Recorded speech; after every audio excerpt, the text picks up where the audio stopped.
The hardest part about building skate parks is making everyone happy.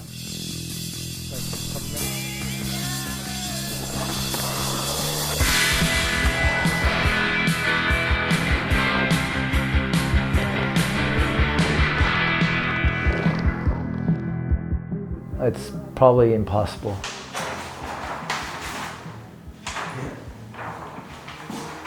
I mean, the studio that we run here is basically just me and my partner, Ebbe. One thing that's important for us is that we create projects that are unique. You know, that's really what we want to do here. Create stuff that people haven't seen before. Obviously, that's not possible every time because obviously like budgets and stuff like that. But as much as we can, we really want to make stuff that's like kind of mind-blowing. And like the bowl we did in Oslo just looks super crazy. And that was like an indoor wood project that we did. We figured why not make something that just looks like extraordinary, you know, like two trees mixed with a Viking ship, you know what I mean, the underside of the Viking ship. So we're trying to create a good balance between aesthetics and function, you know. It's a two-man operation, so it's pretty limited how much work we can take on, you know.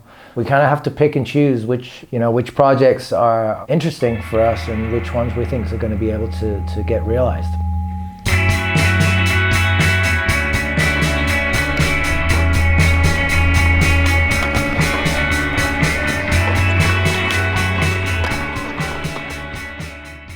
Well, how I got into designing skate parks, we were supposed to renovate the Faelledparken skate park. Basically in 2009, we got a grant from like a big company here that gave us like a couple €1 million to renovate the skate park. At that point, we'd had some other skate park projects in Denmark that have gone like horribly wrong. So I was like, this is the park that I kind of grew up skating, and I was just not gonna let that park go in the wrong directions. A local skater here ended up getting the job. I actually was like consulting on it and working a little bit with site design over in California when I was living over there. Working with them to do a lot of like the bowl and the snake run designs. Soren, the local architect and skater, he did like all the layout and everything of the park.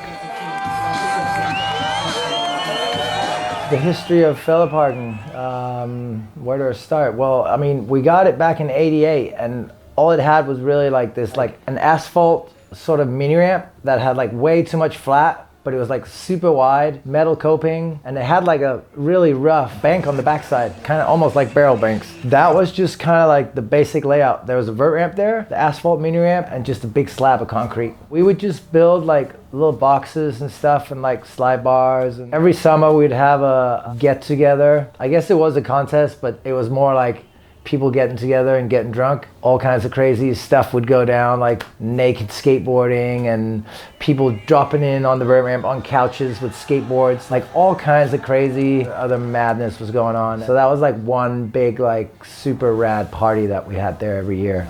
And it really brought a lot of like heart and soul to the park that we were able to throw that event every year. Like at the old park we had everyone from like Salba to like Bob Burnquist, Alan Peterson, yeah, like Rick Howard and all those dudes. Like a lot of legendary people came through, you know. Andrew Reynolds, Tom Penny. Kind of what evolved into Copenhagen Open was just like Faelledparken, get fucked up in the park. That was the name of the contest.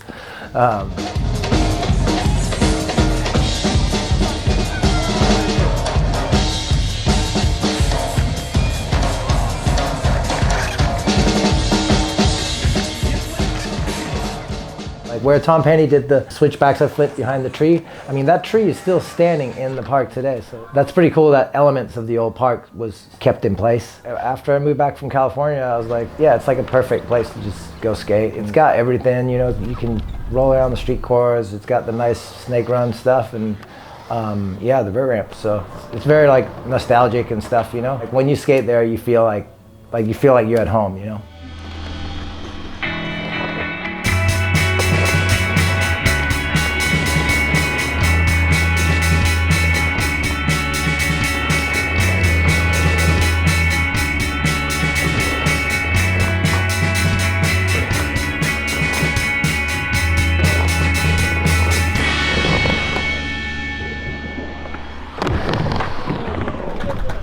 Amsterdam Park is our latest one to open. You know, that one had a lot of different criterias from the city, and they wanted to have like a big sort of like competition bowl that was like full-size pool, you know. All the street stuff, they wanted stuff that was like semi like Olympic training ground kind of thing, you know what I mean? Like also like somewhere where they could have like something like Advanced Park Series there, like a major competition. And lastly, they wanted to have like a learner's pool, you know what I mean? Like a kind of a smaller thing where you could kind of get into transition skating. And the whole park's built above ground because in like Amsterdam and most of Holland, you can't dig in to make pools. So that created like some pretty big challenges for us as far as like the necessity to have like a 3.5 meter pool in there, but you can't dig into the ground. So what we did was like elevate the park in different sections. So we have like all like the plaza stuff like running and sort of like a boomerang at the bottom.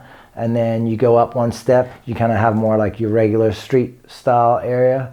And then you move up to the last step, and that's where you have all the big pools and everything. So everything sort of like elevates up. Like we don't really have a lot of like big, tall, like vertical walls and stuff like that. And wherever we had vertical surfaces, we were able to partner up with some local artists to do like a pretty cool tile project. Delft Blue, which is like their traditional tiling, how they do it in Holland on like porcelain stuff and things like that. So it's got a really cool sort of like historic look. The feedback that we've been getting has been pretty solid. I hear a lot of people in Holland saying it's cool to have some transition stuff there. So I'm mostly known for skating transition, so when a lot of people think of my like park designs or our park designs, it's like they think like, oh, those are like, they make bowls, but like we want to create stuff that's like just as good for street skating. Like we want to balance it like and make sure we cater to what we need, you know.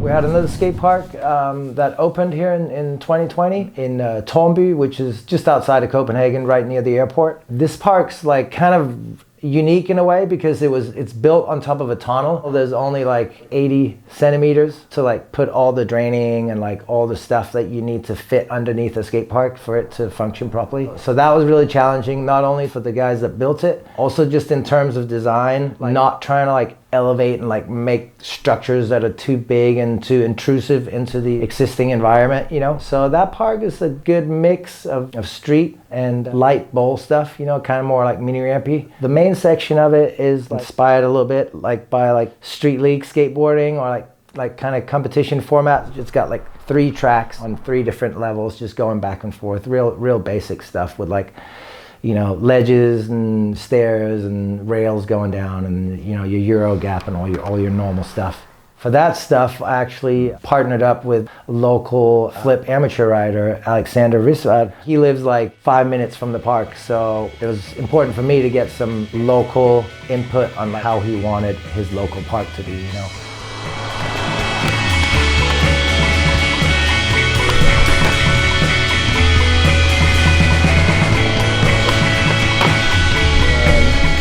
On the side, it kind of goes into more like your bowl stuff where it has like a little quarter pipe to wall. It's kind of like the back of the hubba.